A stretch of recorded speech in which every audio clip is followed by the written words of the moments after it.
ये कहानी हिमालय जंगल की है, जहाँ पर टुनटुनी चिड़िया अपने पति कालू और अपनी बेटी सुनहरी चिड़िया के साथ रहती थी। कालू कौवा कुछ दिन से बीमार चल रहा था, इसलिए दाने लाने का काम टुनटुनी ही कर रही थी। टुनटुनी के पड़ोस में ही कालू कौवे का भाई बंटी कबूतर और उसकी पत्नी बबली कबूतरी भी रहते थे। वो कालू कौवे से बहुत जलते थे और वो चाहते थे कि किसी तरह कालू कौवे की जायदाद उन्हें ही मिल जाए।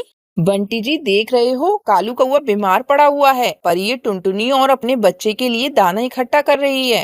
अरे हाँ, क्या बताऊं, वो मनहूस कालू मरता भी तो नहीं है। अगर वो मर जाए तो सारी जायदाद हमें ही मिल जाएगी। दोस्तों, कल की वीडियो में आपने इतने कम लाइक क्यों किए? मुझे बहुत बुरा लगता है। दोस्तों, जब मैं आपके कहने पर कहानी बनाती हूँ और आप बहुत कम लाइक करते हो, और जब आप कम लाइक करते हो तो मुझे वीडियो बनाने का बिल्कुल भी मन नहीं करता है। तो प्लीज दोस्तों, अब इस वीडियो पर जाकर लाइक कर दो। बंटी जी, अब कालू बीमार है और हमें इस बात का फायदा उठाना चाहिए। फायदा? कैसा फायदा? और हम कालू के बीमार होने का फायदा कैसे उठा सकते हैं? इतने भोले भी मत बनो, हमें कालू की जायदाद चाहिए ना, तो सोचो अब कैसे मिल सकती है, जब ये कालू खुद ही मर जाए या फिर तुम अपने भाई को मार डालोगे। अरे मेरी भोली कबूतरी, सिर्फ कालू कौवे को मारने से कुछ नहीं होगा। हमें जायदाद तभी तो मिलेगी जब उनका पूरा परिवार मारा जाए। लेकिन तुम पूरे परिवार को मारोगे कैसे? तुम उसकी फिक्र मत करो, मेरे पास एक उपाय है। अरे तुम उस कालू कौवे को मारो या उसके पूरे परिवार को मारो, लेकिन ये पूरी जायदाद मेरे पास ही आनी चाहिए। इतना कहकर बंटी कबूतर कालू कौवे और टुनटुनी के घर जाता है। वो चुपके से खाने में जहर मिला देता है। कुछ देर बाद टुनटुनी अपने पति को खाना देती है। वो खाने को खा लेता है। थोड़ी देर बाद कालू कौवे की हालत बिगड़ने लगती है। टुनटुनी, इस खाने में तो जहर मिला हुआ है, और ये जहर किसी और ने नहीं बल्कि मेरे भाई बंटी ने ही मिलाया होगा। बंटी हमारी जायदाद हड़पना चाहता है। मैं इस दुनिया से जा रहा हूँ। तुम अपना और हमारी बेटी का ख्याल रखना।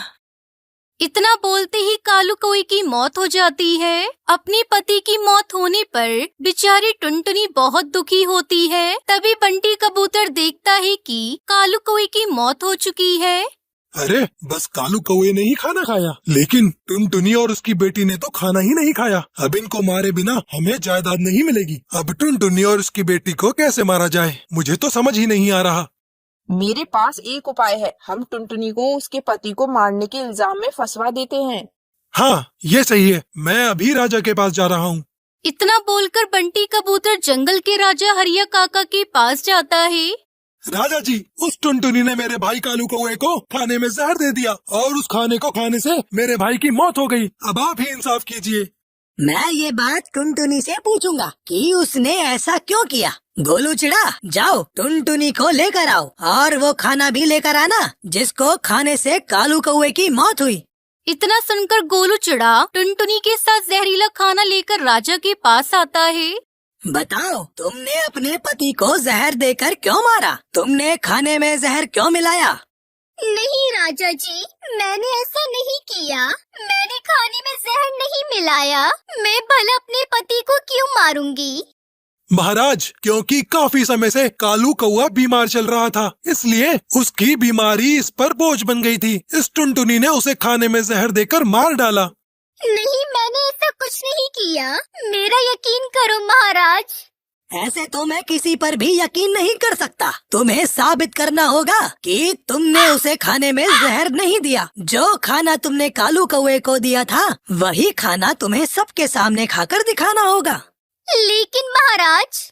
बस, अब मुझे और कुछ नहीं सुनना। अगर तुम खाना नहीं खाओगी तो तुम्हें अभी फांसी पर लटका दिया जाएगा और फिर तुम्हारी सारी जायदाद सरकारी मानी जाएगी। अगर मैंने ये खाना नहीं खाया तो मेरी बेटी को मिलने वाली जायदाद उसे नहीं मिलेगी, इसलिए मुझे खाना खाना ही होगा। ठीक है, मैं ये खाना खा लेती हूँ। इतना कहकर टुनटुनी खाना खा लेती है। खाना खाती उसकी वही मौत हो जाती है। माँ उठिए माँ, आपको क्या हुआ है माँ? आप बोल क्यों नहीं रही? चलिए हम घर चलते हैं। उठिए माँ, उठिए ना। अब तेरी माँ नहीं उठने वाली, साबित हो गया ना कि उसने मेरे भाई कालू कौवे को मारा था, इसलिए उसे उसकी सजा मिल गई। अब तू मेरे साथ घर चल। इतना बोलकर बंटी कबूतर सुनहरी चिड़िया को अपने साथ घर ले आता है। बंटी कबूतर बबली कबूतरी कालू कौवे की जायदाद पर कब्जा कर लेते हैं और कालू कौवे के घर में ही रहने लगते हैं। चल रही सुनहरी चिड़िया, आज से तू हमारे लिए दाना लेकर आएगी। चल बाहर जा और हमारे लिए दाना लेकर आ। ठीक है, जाती हूँ आंटी, और आप लोगों के लिए दाना लेकर आती हूँ। ये बोलकर बेचारी सुनहरी चिड़िया दाना ढूंढने निकल जाती है और एक पेड़ पर आकर बैठ जाती है। माँ, ये लोग मुझसे बहुत काम कराते हैं और मुझे वक्त पर खाना भी नहीं देते। माँ, मैं क्या करूँ माँ, मुझे आपकी बहुत याद आ रही है। अगर मुझे पिटने से बचना है तो मुझे उनके लिए भोजन ले जाना पड़ेगा। सुनहरी चिड़िया भोजन लेकर घर पहुंचती है। बंटी और बबली कबूतरी खाना खाकर सो जाते हैं और सुनहरी को खाना भी नहीं देते। वो बेचारी ऐसे ही सो जाती है। तभी सुनहरी को सपने में टुनटुनी चिड़िया दिखाई देती है। अरे सुनहरी चिड़िया, तुम इतनी परेशान क्यों हो? तुम तो बहुत बहादुर हो ना, तुम मेरी प्यारी बच्ची हो। बेटा, ये जो घर इन लोगों ने हड़प लिया है ना, वो तुम्हारा ही है। तुम्हें अपना घर इनसे वापस लेना होगा और तुम इन लोगों से मेरी मौत का बदला भी लेना होगा। तभी सुनहरी चिड़िया नींद में ही अपनी माँ को आवाज लगाती है, जिससे बंटी कबूतर बबली कबूतरी की आँख खुल जाती है। माँ, मेरे पास वापस आ जाओ माँ। अरे मूर्ख, तू पागल हो गई है क्या? तेरी माँ मर चुकी है, अब वो कभी वापस नहीं आएगी। माँ माँ करके हमें भी नहीं सोने देगी। अंकल आंटी, ये घर मेरा है, आप यहाँ पर क्यों रहते हो? आपको मुझसे इतनी ही परेशानी है तो आप अपने घर में जाकर रहो, मुझे यहाँ पर अकेले ही रहने दो। अच्छा, बड़ी आई घर वाली बनने। अब हम तुझको बताते हैं कि ये घर किसका है। चल निकल जा यहाँ से और आइंदा इस घर में कभी वापस नहीं आना। इस तरह लड़ाई झगड़ा करके वो लोग सुनहरी चिड़िया को घर से निकाल देते हैं। बेचारी सुनहरी चिड़िया एक जगह बैठी हुई अपनी किस्मत को कोस रही थी। हे भगवान, अब मैं कहाँ जाऊंगी? अब मेरे पास सिर्फ एक ही रास्ता है कि मैं महाराज के पास जाकर अपने अंकल आंटी की हकीकत बताऊं और उन दोनों को सजा दिलवाऊं। तभी सुनहरी चिड़िया राजा के पास जाती है। महाराज, आपने मेरी माँ को बेकसूर मार डाला, जबकि खाने में जहर मेरे अंकल आंटी ने मिलाया था ताकि वह हमारी सारी जायदाद ले सके। सुनहरी चिड़िया कितने रोने और कहने के बाद राजा हरिया काका बोलते हैं। गोलू चिड़ा, अपने सिपाही पक्षियों के साथ जाकर बंटी कबूतर के घर की तलाशी लो। अगर जहर की बोतल उनके घर से मिली तो उन्हें सजा जरूर मिलेगी, और हाँ, उन्हें बताए बिना उनके घर पर जाना। अब गोलू चिड़ा ऐसा ही करता है और उनके घर से जहर की बोतल मिल जाती है। फिर वो दोनों को महाराज के पास ले जाता है। महाराज, ये बोतल में तो दवाई है। अच्छा, अगर ये तुम्हारी दवाई है तो इसे अभी पी कर दिखाओ। अगर ये जहर ना हुआ तो तुम दोनों को कुछ नहीं होगा और तुम दोनों को रिहा कर दिया जाएगा। नहीं नहीं महाराज, हम पर दया करो, हम ये दवा नहीं पी सकते। अगर तुम अभी इसे नहीं पियोगे तो तुम दोनों को फांसी पर लटका दिया जाएगा और इसे पीने से हो सकता है कि तुम दोनों बच जाओ। तभी डर के मारे बंटी कबूतर और बबली कबूतरी जहर को पी लेते हैं और थोड़ी देर बाद उनकी मौत हो जाती है। ऐसे सुनहरी चिड़िया ने अपनी माँ बाप की मौत का बदला ले लिया और उसे उसका घर भी वापस मिल गया।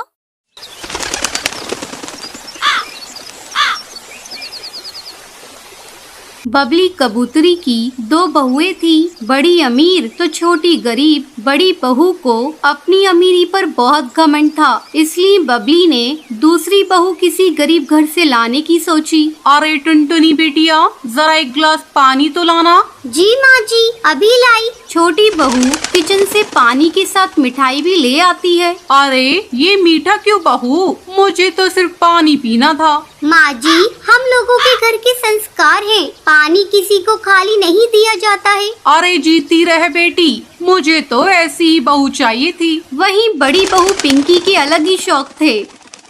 माँ जी, ये कपड़े रखे हैं, अभी ड्राई क्लीन करने वाला आएगा तो उसे दे देना। वो क्या है ना, दाग लग गए हैं दीदी लाओ ना, मैं हाथ से धो दूंगी, दाग निकल जाएंगी। आखिर नौकरों वाले काम में ही तुम्हारा मन लगता है ना? रहने दो, मैं नहीं देती किसी को भी हाथ में अपने कपड़े। कितने कीमती हैं पता है? मेरी मम्मी ने दिए थे। जितने की तुम्हारी 4 साड़ी हैं, मेरी 1 है। सास को बड़ी का व्यवहार बहुत खराब लगता है, लेकिन वो घर पर कलेश करना नहीं चाहती थी, इसलिए शांत हो जाती है। रहने दीजिए ना माँ जी, मन छोटा मत करिए। सही तो बोल रही थी दीदी, इनकी साड़ी के आगे मेरी साड़ियाँ तो कुछ नहीं है। अरे कैसी बात करती हो बहू, ये लो मेरी अलमारी की चाबी। आज से जितनी भी साड़ी पहननी हो यहाँ से लेकर पहन लेना। छोटी मुस्कुराती है और सास को कहती है, माँ जी मुझे इतना शौक ही नहीं है घूमने फिरने का, और घर में रहकर क्या करना है इतनी हैवी साड़ी पहनकर। सास समझ जाती है कि टुनटुनी को किसी भी चीज का लालच नहीं है, लेकिन बड़ी बहू के व्यवहार से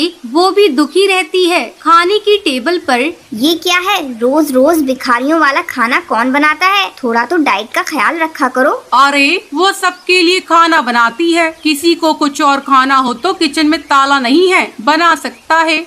उफ, ओ माँ जी ये क्या बात हुई? नौकर चाकर थे हम लोगों के घर में। अच्छा दीदी, खाना बनाने के लिए भी? हाँ जी, 1 गिलास पानी भी नहीं लेते थे हम लोग। वाह दीदी क्या बात है, फिर तो खूब पढ़ी लिखी होंगी आप। अरे 12वीं पास है, तेरी तरह डबल MA नहीं किया है। 12th पास पर इंग्लिश मीडियम से। अंग्रेजी मीडियम का 12वीं और हिंदी मीडियम का डबल MA एक ही बात होती है। अरे कैसी बात कर रही हो दीदी? 12वीं की ज्ञान और MA के ज्ञान में जमीन आसमान का अंतर होता है। अंग्रेजी सिर्फ एक भाषा है। हाँ तो क्या बोल रही हो तुम कि मैं गंवार हूँ? अरे गंवार होते हुए भी तुमसे ज्यादा अकल है मेरे पास। बड़ी बहू बड़बड़ करती हुई अपने घोंसले में चली जाती है, जिसके बाद बड़ा बेटा कहता है, क्या माँ, क्यों तुम लोग उसके पीछे पड़े रहते हो? पहले तुम अकेली थी, अब छोटी बहू भी तुम्हारे साथ। अरे भैया कैसी बात बोल रहे हो? माँ और मेरी बीवी के लिए अब घर में आए दिन कलेश होने लगता है, जो छोटी बहू को बिल्कुल अच्छा नहीं लगता। माँ जी आप क्यों कुछ बोलती हैं? जब मुझे काम करने में कोई दिक्कत नहीं है तो। ये तो ठीक है बहू, लेकिन बड़ी बहू को ये समझना होगा ना कि उसका मायका नहीं है, यहाँ उसे बहू के जैसा ही रहना है। लेकिन पैसों की मारी जिठानी कहाँ ये समझने वाली थी। आज मेरे मम्मी पापा आ रहे हैं तो प्लीज आप लोग कुछ अच्छा बना लेना।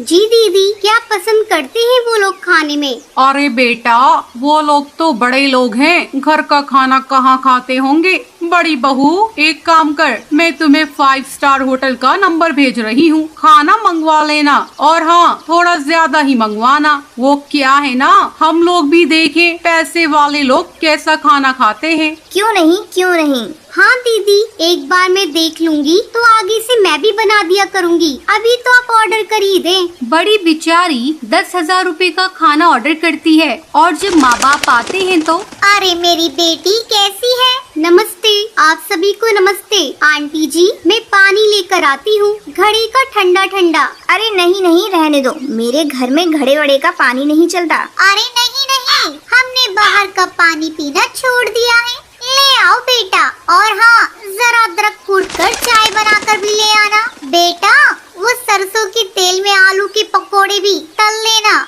और मिर्ची की चटनी। छोटी जाती है और सारा खाना बनाकर ले आती है। बड़ी के माता पिता खूब चाव से खाते हैं और चले जाते हैं। वाह बहू वाह, क्या पकोड़े बनाए हैं और चटनी, वाह मजा आ गया बेटा।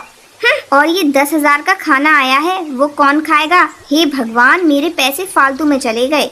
अरे तेरे लिए 10,000 कौन सी बड़ी बात है बहू। शाम को बड़ा बेटा बंटी आता है और वो परिवार के सामने कहता है, अच्छा सब सुन लो, इस बार मेरा प्रमोशन होने वाला है, लेकिन बॉस और उनकी बीवी घर आएंगे, तो प्लीज सारा मैनेज कर लेना। अरे कैसी गंवारों जैसी बात कर रहे हो? मेरे मायके के हिसाब से मैं सारा इंतजाम कर दूंगी, बस आप लोग ढंग से तैयार हो जाना। उस दिन शाम को बहू ने पूरे घर को तैयार कर दिया। जहाँ छोटी बहू और सास सुंदर सी हल्की फुल्की ज्वेलरी पहने होती है, तो वहीं बड़ी बहू ने हैवी ज्वेलरी पहनी होती है। वो लोग आ गए हैं। अरे तुमको मैंने कहा था ना कि बॉस आ रहे हैं, और फिर तुम कहाँ के लिए तैयार हो गई? कहाँ के लिए मतलब? आपके बॉस के आने के लिए तो। तभी छोटी बहू और माँ को देखकर बड़े बेटे के चेहरे पर मुस्कान आ जाती है। माँ तुम और भाभी आगे रहना। तभी बॉस आते हैं। बॉस की बीवी छोटी बहू को कहती है, बहुत दिनों बाद हम लोग किसी के घर पर खाने आए हैं। वैसे आपकी ज्वेलरी बहुत सुंदर है। जी शुक्रिया, आइए अंदर आइए। सभी खाना पीना खाने के बाद निकलने वाले होते हैं। बॉस छोटी बहू से कहते हैं, आपके पति का प्रमोशन पक्का। जिनका व्यवहार और खाना इतना अच्छा हो वो अच्छा प्रमोशन तो डिजर्व करते ही हैं। तभी बड़ी बोल पड़ती है, अरे एक मिनट, इसका पति तो आपकी कंपनी में काम भी नहीं करता, फिर क्यों प्रमोशन? बड़ा बेटा समझ जाता है कि मामला क्या है। बॉस ये मेरे छोटे भाई की बीवी है, मेरी बीवी तो ये है। अरे ये आपकी बीवी है? मुझे तो लगा कि शादी वाले घर से ये कौन खड़ा है। वैसे भाभी जी आप कहाँ के लिए तैयार हैं? कहीं हम लोगों के आने के कारण आपको कुछ कैंसिल तो नहीं करना पड़ा? नहीं, वो मैं ना बहुत अमीर घर से हूँ, तो वहाँ हम लोग ऐसे ही ज्वेलरी पहनते हैं। अच्छा, किस घराने से हैं आप? क्योंकि अमीर तो हम भी हैं, लेकिन घर में बनारसी गोल्ड ज्वेलरी नहीं पहनते। बुरा मत मानिए, पर ये छोटी वाली से सीखिए कुछ। ये बोलकर बॉस और उसकी बीवी चले जाते हैं। क्या है, कटा देना नाक। अमीर के चक्कर में तुमने सिर्फ ये दिखा दिया कि तुम सिर्फ अमीरी का नाटक करती हो। मुझे माफ कर दीजिए, मैं समझ गई कि जो सादगी में मजा है वो बनारसी में नहीं है बहू।